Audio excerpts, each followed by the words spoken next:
Hi everyone. Okay, I'm on day 15 now, so I think we're at about the halfway point. But sorry I haven't been posting videos. I got caught up with life a bit, but also one of the biggest things about Ramadan, it really brings you within. So for those of you who are just tuning in, I've been documenting myself on a day-by-day basis as I've been moving through this period of Ramadan. I'm a non-Muslim woman trying this for the first time. And just wanted to have the opportunity to share this with others because it has been such a profound experience. So the last 6 days, I just haven't been able to. I just haven't had the capacity to do these videos and edit them and post them. I've been rocking up to my job and coming home and really just processing some really deep layers of emotions.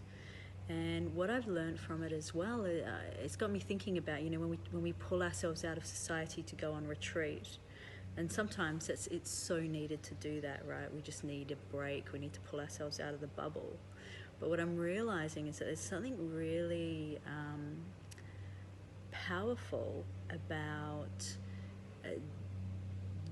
doing this practice of Ramadan with all your gnarly stuff coming up and having to participate in life at the same time. And I've realized it's just such a wonderful teacher in still living your life while managing these energies.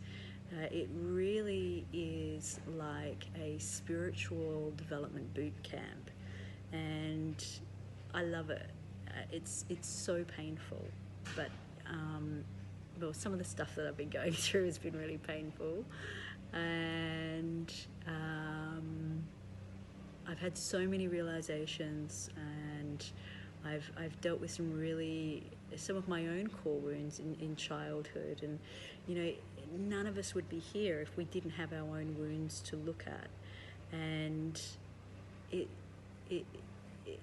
it's been just so incredible because when you go into this space of hunger and you're sort of in a more primal mental state, and the thought processes come up, and I'm always big on overcoming the mental chitter chatter and recognizing what's that mental chitter chatter that may or may not be true, and what is the actual underlying issue. And this is something that I always kind of prided myself in, something that I've always sort of diligently worked at in my life, and really felt that my day-to-day life, yes, I can go through those processes quite easily. When you're abstaining from food, it's really challenging. The voices become louder and more convincing, and it really tests you in those sort of emotional intelligence skill sets. And I've been really enjoying the challenge. It has been emotional, but I've also been able to access other parts of my being that I didn't even know needed addressing. And so that's been the real gem over the last 6 days. I have also in this time just really come to a whole new level of learning to say no when I'm not in a good space, or not so much when I'm not in a good space, but more when I just need to go within. I need to look after myself. I need more self-care, and that's been quite an interesting one as well, because it's another thing of not realizing that, like, yes, I don't have a problem with saying no, but actually it really highlights the areas where actually you could probably level up a little bit more there. And that's actually really what this is. It's like a spiritual boot camp to get you really leveling up and honing in on your self-development skills. If you're not on the self-development journey and you do want to give Ramadan a go, I would highly suggest perhaps finding a mentor or somebody who can help you to stay grounded during the period. I know people in Muslim cultures that they grow up with this, they grow up with their families. When they're young, sort of, I'd imagine that there would be some form of carrying those young teenagers through. So with what I'm understanding at the moment is that I think it's from about the age of 14 that they start to fast. If there's anybody watching this who knows or is of the Muslim culture, please let me know, because I'd love to understand more. So yeah, it's different because we're dealing with more of a Western mindset. We're coming from a Western culture where there hasn't necessarily we haven't had set up these initiatory experiences to allow us to hold space for ourselves in harder times. So if you haven't been on the self-development journey, or you haven't ever done anything like this before, I would highly suggest finding somebody who can support you through that period, or a coach or somebody. But yeah, it's like I said, it's just you're really leveling up and you're really pushing your skills to the test. It's like the emotional intelligence Olympics or something. But yeah, so my time has been amazing. Yeah, in my part-time job, it's really highlighted to me where the parts of my part-time job that are really challenging to me and what my needs actually really are. Because when we're eating food, we don't necessarily feel as deeply, because we've got that little bit of food in our system to keep it all balanced out, and our body's busy processing the food, so we're not feeling certain things that are really important to feel. But at the same time, like I was saying in earlier videos, there's this, as a result of the food, there's all these irritants that happen in the body, especially if we're eating processed foods or takeaway foods, and I call them rubbish foods, because it's not, you're eating garbage, you're not eating real food with a high nutritional value. And even though I cut all that kind of food out of my diet many years ago, I think with sugars and things like that, naturally occurring sugars and things, they do still create irritants in the body, and there's certain fruits that I'm learning to stay away from now and things like that as a result of these things. So where was I going with that? Oh man, I forgot. Anyway,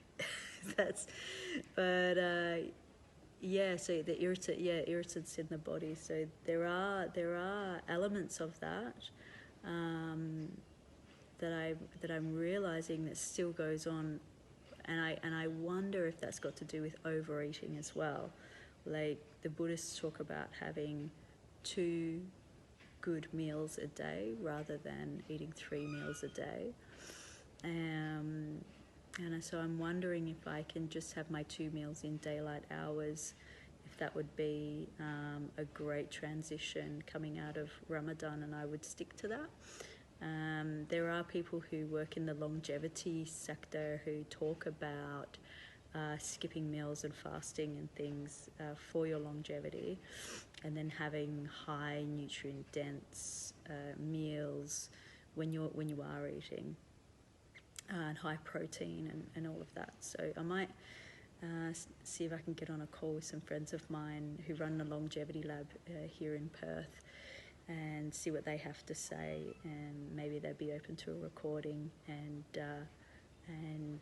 yeah, we could maybe learn a bit about it on the scientific side as well. I will be speaking to Bodhi this week, so I know I keep promising you guys that I'm going to pin Bodhi down. He's a busy guy and he moves around a lot, but he's a very dear friend of mine who is the person who inspired me to actually do this. So I'll be calling him after I make this video, actually. So yeah, we'll see when we can grab a moment with him when the energy feels right as well, because he's going through Ramadan also. So it needs to be at a time when he's not going through his internal processes as well, you know what I mean? So yeah, that's where it's at. Somebody asked me a question about food and what I'm eating now. So it's not too dissimilar to what I showed you in the morning on that very, very first video. I am eating in the mornings now sort of just smaller than what I ate originally. So this morning I actually had a couple of savoury crepes with, what did I have in it? It was like avocado and chipotle and it's like this homemade chipotle sauce. It's not a processed one, by the way. And yeah, lime and salt, so that, like, all the yummy stuff. And then the owner of the cafe down the road from me, I bumped into at the beach the other day, and I was telling him, because he's like, "Oh, I haven't seen you in the cafe."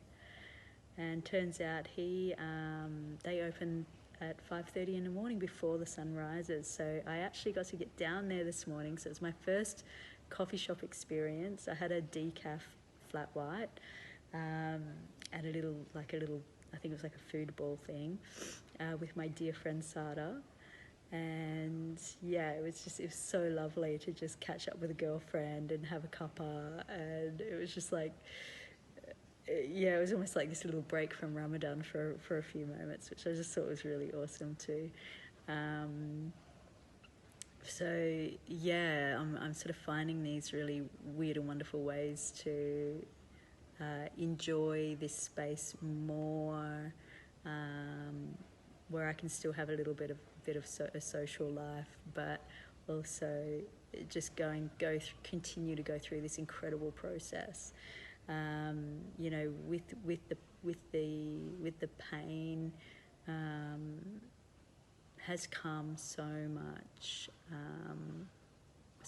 leveling up. It's unbelievable, and it's still going. It's still unfolding.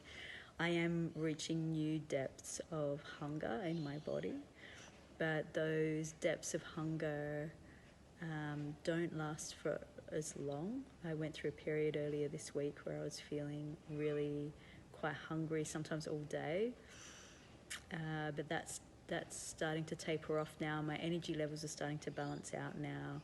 I'm feeling quite normal for most of the day. Sometimes I'm a little bit tired, so I'll try and squeeze in afternoon naps, and when I'm working and I have a lunch break, I have an afternoon nap instead of eating. So that's been really great too.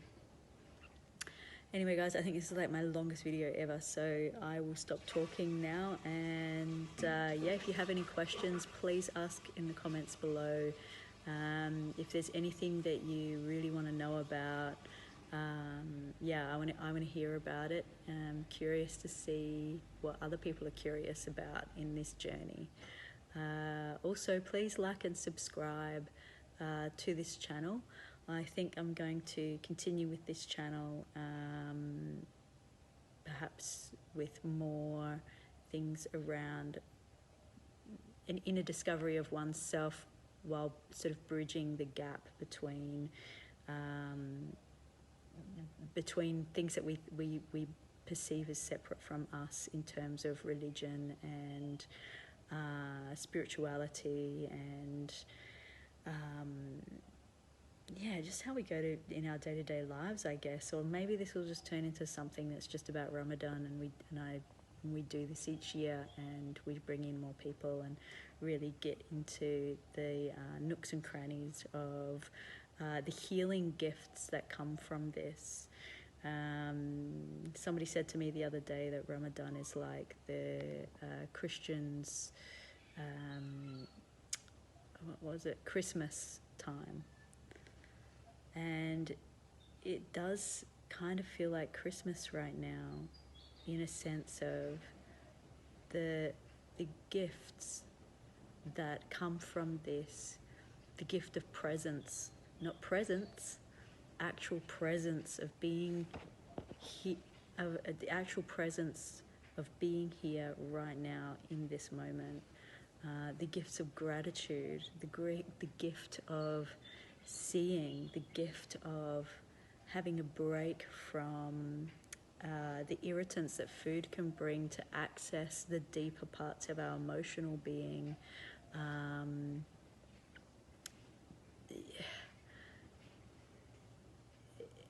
So that we can heal what the real stuff that we're here to look at, the stuff that's in our soul contracts before we arrive on this planet, the agreement that we made with the divine before we arrived here, all of those little things that we perceive as uncomfortable and joyful, and all of those things are part of that contract. And to be able to get a real, much more of a sense of clarity around that is such a gift. What else has it brought? Like the gift of remembering, the gift of seeing our blind spots more clearly, even if it hurts so much. The gift of practicing your humanity in a space where your body feels completely out of control and out of its comfort zone. All of these gifts that will do nothing but help our growth, and it's been helping my growth. And so that's the kind of Christmas that I would prefer to have. I've often felt a bit disturbed about the modern day version of the Christian Christmas, and there's beautiful things about it as well. I love catching up with the family. I love the quality time with family and just hanging out and, playing with the kids and all of those really cool things. But at the same time, there's this, the level of the way the gift giving works is a bit void of meaning for me. And it's kind of like, I used to joke around when I was younger and call it mandatory gift day. Everybody has to give each other a gift now. Where for myself, I've always been the kind of person that if I want to give a gift to somebody, it comes at the right time when I can see that person might need something, or a pair of slippers or something like that. I've bought slippers for housemates before, and and then on Christmas Day, it's like I don't want to have to go to the shop and just find something. It's a waste of money. It's a waste of energy. It's more stuff that fills people's houses, and then it's like, well, how long do I hold on to this thing for until I don't have to feel guilty anymore? Like, so that a little bit of that happens as well. And it lacks a little bit of meaning in that sense for me, but there's a lot about the Christian Christmas that I do like, as I just mentioned. But so this way of doing things, Ramadan, the Muslim version of Christmas, has been so great so far. But anyway, I've been talking your guys' ear off, but hit like, subscribe, and the notification bell, and I'll keep you guys updated. There will be a few interviews with other people as well at some point. And so stay tuned. All right, guys, love you so much. Thanks for watching, and we'll speak to you soon. Bye.